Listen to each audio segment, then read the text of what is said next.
俺の兄貴に手出すんじゃねえ。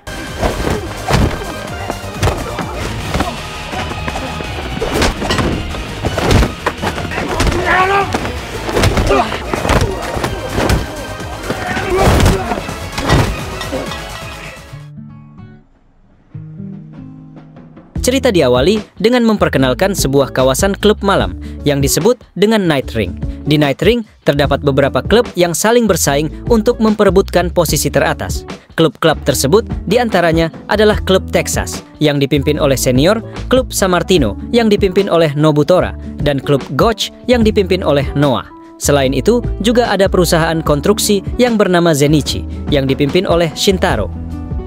Dalam pertarungan untuk memperebutkan posisi teratas di Night Ring, singkatnya Shintaro berhasil mengalahkan senior yang merupakan kakaknya sendiri. Namun, di sisi lain Nobutora yang merupakan rekannya telah dibantai oleh seseorang. Dan untuk membalaskan hal itu, Shintaro memutuskan menyerahkan Zenichi kepada teman-temannya agar dia bisa kembali ke Night Ring. Zenichiを頼んだぞ。Shintaro-san. 泣くんじゃねえよ。Shintaro merubah penampilannya dan datang ke Night Ring sebagai pengganti senior di klub Texas. Dia mengambil alih semua anggota dan menjadikan mereka semua seperti seorang bangsawan. Selain itu, Shintaro juga merubah namanya menjadi Dori. Alasan Dori yang sangat ingin menjadi seorang bangsawan adalah karena hal itu telah menjadi impiannya dengan senior sejak kecil, yang mana dulu mereka pernah melihat anak para bangsawan yang bisa hidup dengan kemewahan, berbeda dengan mereka yang berasal dari keluarga tidak mampu. Setelah Dori menggantikannya sebagai orang nomor 1 di klub Texas, senior memutuskan untuk keluar dari Night Ring dan mempercayakan harapannya pada Dori agar bisa menciptakan dunia yang bisa membuat semua orang tersenyum.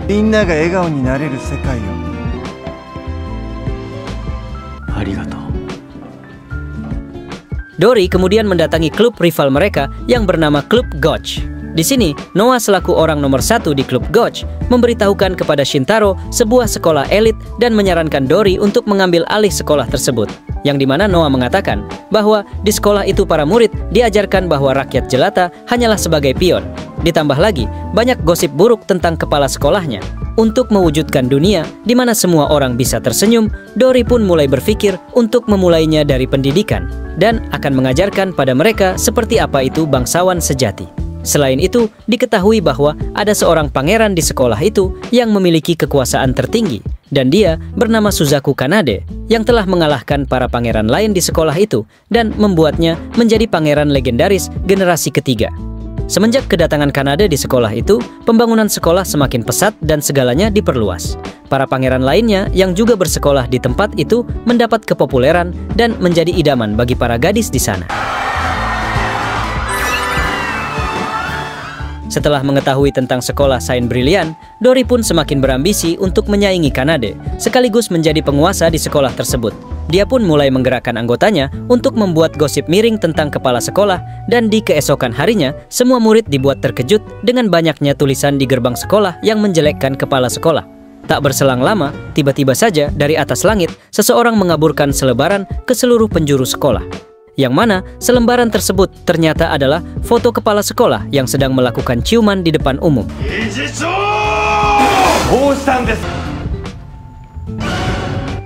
Kepala sekolah yang sebenarnya tidak melakukan itu menyadari bahwa di waktu itu dia telah dijebak oleh seseorang dan ada kekuatan besar yang sedang mengincar sekolah mereka. Di sisi lain diperlihatkan sebuah geng yang bernama Team Next. Mereka adalah kelompok dance yang sangat populer di sekolah tersebut, yang dimana anggota mereka saat ini adalah Ryu, Kaiji, dan Riku. Namun, di sini salah seorang anggota mereka yang bernama Koki tiba-tiba saja menghilang, padahal sebelumnya mereka telah bersama menebar pesona semenjak masih di SMP. Setelah 1 bulan menghilang, secara mengejutkan, ternyata Koki sudah bergabung dengan kelompok Dori. Kedatangan kelompok Dori dengan style bangsawannya yang sangat elegan menjadi pusat perhatian dan sukses membuat para gadis terpesona melihat mereka.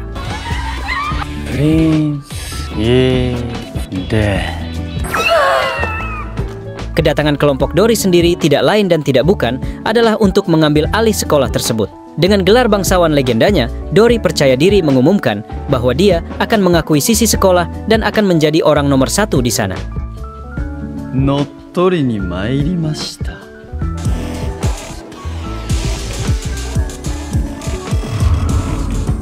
Hingga pada akhirnya, kepala sekolah mengetahui bahwa orang yang telah menyebarkan rumor palsu tentang dirinya itu adalah kelompok Dory.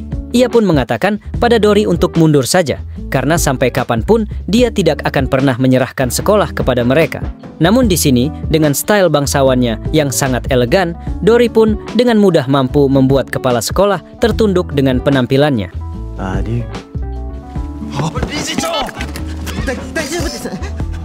Saat dalam perjalanan, Ryu dan kawan-kawan menghampiri Koki yang ada di tengah-tengah kelompok Dory. Tetapi mereka dikejutkan dengan Koki yang mengaku kalau dirinya bernama Louis, dan Koki sudah tidak menganggap mereka sama sekali. Wah, sepertinya Koki sedang tidak baik-baik saja nih guys. Sebagai seorang bangsawan, Dory pun dapat dengan mudah mendapatkan dukungan dari banyak murid yang ada di sekolah tersebut. Mereka dengan cepat melakukan reformasi dan menata ulang sekolah tanpa mempedulikan kepala sekolah, yang tentu saja hal itu menjadi perhatian serius bagi kepala sekolah dan pangeran-pangeran yang lainnya. Ryu yang sedang berjalan dengan Takato kembali bertemu dengan Koki. Dan dari pertemuan ini, Ryu bisa menyadari bahwa ada sesuatu yang disembunyikan oleh Koki. Ryu meyakini pasti ada alasan mengapa Koki menghilang dalam beberapa waktu sebelumnya dan memilih bergabung dengan kelompok Dory. Tak berselang lama, sebuah helikopter datang melintas dan akan mendarat di sekolah mereka. Para murid lantas berlarian mendekat ke helikopter itu karena mereka tahu itu adalah pangeran legendaris, yang tidak lain adalah Suzaku Kanade. Di sini, kedatangan Kanade yang mendadak adalah karena sudah mendapat informasi dari Takato bahwa sekolah sedang dalam keadaan genting. Kepala sekolah yang mengetahui kedatangannya juga menghampiri Kanade untuk meminta maaf karena sudah membiarkan Dory berbuat sesukanya. Namun Kanade tidak mempermasalahkan hal itu dan dia berjanji akan mengembalikan sekolah ke keadaan semula. Tanpa berlama-lama, Kanade dan pangeran lainnya langsung mendatangi singgasana Kanade yang kini telah dikuasai oleh Dory. Akan tetapi di sini Kanade lebih dibuat terkejut dengan asistennya yang bernama Seiichiro, yang ternyata kini sudah menjadi tangan kanan Dory. Seiichiro ini adalah asisten pertama Kanade yang telah melayani Kanade sejak masih kecil. Dia bisa menjadi rekan sekaligus seorang sahabat yang selalu mendukung Kanade selama ini. Namun entah mengapa sekarang Seiichiro lebih memilih untuk menjadi tangan kanan Dory. Di sini terungkaplah kalau tujuan lain Dory mengambil alih sekolah itu adalah agar dirinya bisa mengalahkan pangeran legendaris yang tidak lain adalah Kanade. Selain itu dia mengatakan bahwa dia ingin memiliki dunia seutuhnya. Mendengar hal itu, lantas Kanade mengajak Dory untuk bertarung dengannya untuk menentukan siapa yang pantas menjadi orang nomor 1 di sekolah. Yang mana pada pertarungan ini mereka akan bertarung olahraga anggar, yakni olahraga yang biasa dilakukan oleh para bangsawan, yang di saat itu juga hal itu langsung mengingatkan Dory dengan masa kecilnya dulu. Saat kembali ke rumahnya, Kanade bercerita pada asistennya yang bernama Kaburagi tentang alasan Seiichiro yang telah memutuskan meninggalkan mereka. Yang dimana beberapa bulan lalu, Kanade secara tak sengaja mengetahui dan dibuat kaget dengan fakta bahwa Seiichiro adalah kaum pelangi. Dan sejak saat itu, entah mengapa reaksi kaget Kanade membuat Seiichiro merasa sakit hati dan membuatnya menjadi benci dengan Kanade. Kanade pun bertekad akan membawa Seiichiro kembali dengan memenangkan pertarungan melawan Dory. Kemudian, Kaburagi bersama Kaiji dan Riku pergi ke wilayah Night Ring untuk mendatangi salah satu klub yang mengetahui alasan mengapa Seiichiro dan Koki memilih untuk mengikuti Dory. Di sini terungkaplah alasan sebenarnya mengapa Seiichiro mengikuti Dory, yang mana ternyata di waktu pelarian Seiichiro dari kediaman Kanade, dia sempat tak berdaya dan tidak sengaja bertemu dengan Dory, yang kemudian Dory menolongnya dan seperti bisa menerima sisi lain dari dirinya. Sama halnya dengan Koki yang juga ditolong oleh Dory, yang dari situlah Koki memutuskan bergabung dengan Dory dan menjadi penghibur di klub Dory. Di sisi lain, Takato terlihat sedang membeli makanan di sebuah warung makan, yang dimana diketahui selain membeli makanan di sana, ternyata Takato diam-diam menyimpan perasaan pada ibu-ibu pemilik warung tersebut. Namun tak lama kemudian, dia mengetahui fakta mencengangkan bahwa ibu-ibu yang dia sukai itu ternyata adalah ibu dari teman Ryu yang tidak lain adalah Kouki. Setelah mengetahui bahwa Kouki sedang kabur dari rumahnya, Takato pun langsung mendatangi klub Dory. Namun, entah mengapa setelah pertemuan itu, tiba-tiba saja Takato juga ikut bergabung dengan kelompok Dory tanpa sebab yang jelas. Ryu yang mengetahui hal itu dengan cepat langsung datang menerobos masuk ke dalam klub Dori untuk menemui Takato. Tapi di sini Takato sudah benar-benar berubah dan tak menjelaskan apapun. Hingga pada akhirnya Ryu pun diusir secara paksa dari klub Dori. Mendekati hari H pertarungan untuk menjadi yang nomor 1, Kanade dan Dori mulai berlatih keahlian mereka dalam olahraga anggar. Tampak mereka berdua menikmati latihannya dengan penuh semangat. Dan setelah menyelesaikan latihannya, mereka berdua sama-sama meluangkan waktunya bermain musik untuk menenangkan suasana hati. Hari pertarungan itu pun akhirnya tiba, yang dimana pada pertarungan ini, pemain yang berhasil mencetak 5 poin lah yang akan menjadi pemenangnya. Terlihat tribun sudah dipenuhi oleh pendukung dari Kanade dan juga Dori. Namun, di sini Ryu menyadari kalau Takato belum datang ke lokasi pertandingan. Yang dimana ternyata Takato yang masih berada di luar, ia melihat beberapa pria sedang mengacau di warung milik ibunya Koki, dan di saat itu juga terjadilah pertarungan di 2 lokasi yang berbeda.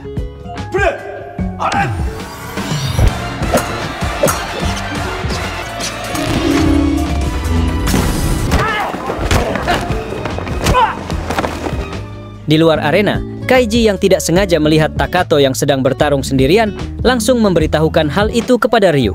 Namun di sini, Ryu yang merasa telah dikhianati, ia pun menolak untuk membantu Takato. Koki yang mendengar pembicaraan mereka, lalu menghampiri mereka untuk menjelaskan kebenaran yang sesungguhnya. Yang mana ternyata alasan Takato bergabung dengan kelompok Dori adalah agar bisa membantu Koki. Sementara alasan sebenarnya Koki bergabung dengan kelompok Dori adalah untuk membantu ibunya mempertahankan toko mereka yang sedang dalam keadaan tidak baik. Setelah menyadari kesalahpahaman itu, mereka semua pun langsung bergerak membantu Takato.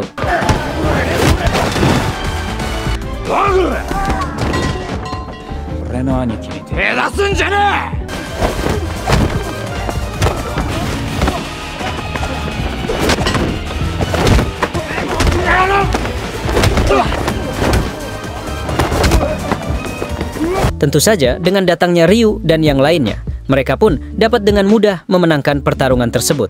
Di sini, Ryu yang sudah mengetahui tujuan sebenarnya dari Takato, akhirnya kakak beradik itu bisa akur kembali. Sedangkan Koki akhirnya bisa bertemu kembali dengan ibunya setelah waktu yang cukup lama. Sementara itu, di arena pertarungan, Kanade dan Dori bertarung dengan sangat sengit.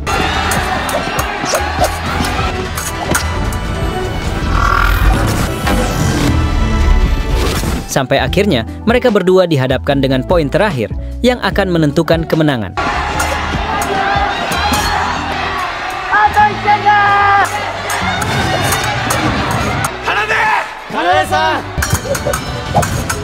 Pada momen ini, Dori teringat dengan perkataan dari Seiichiro sebelumnya yang mengatakan bahwa kelemahan Kanade ada pada bagian lututnya. Dan tanpa pikir panjang, Dori pun menyerang Kanade pada bagian lututnya.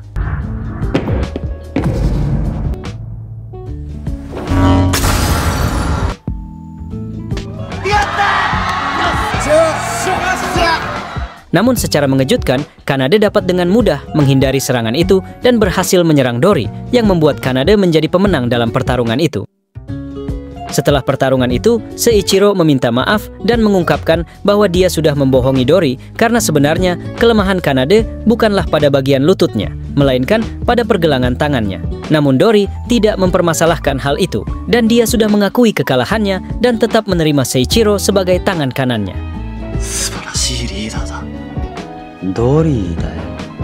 Di keesokan harinya, Kanade menemui Seiichiro untuk mengajaknya menjadi asistennya kembali. Namun Seiichiro mengatakan bahwa itu adalah hal yang sangat mustahil, walaupun meninggalkan Kanade adalah hal yang sangat berat baginya. Kanade yang tak bisa menahan keputusan Seiichiro, ia hanya dapat mengatakan bahwa dia akan selalu menunggu Seiichiro kembali.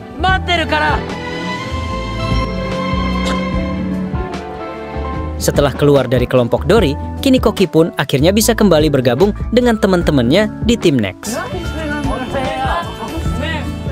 Sedangkan Dori berniat untuk membubarkan klubnya, karena setelah kekalahannya melawan Kanade, ia merasa tidak pantas untuk menjadi yang nomor 1. Namun hal itu langsung dibantah oleh para anggotanya yang mengatakan bahwa Dori tetaplah nomor 1 bagi mereka. Mereka pun lantas menghibur Dory dengan bernyanyi bersama, yang seketika mengingatkan Dory dengan perkataan dari senior, yang menaruh harapan agar Dory bisa ciptakan dunia, di mana semua orang bisa tersenyum.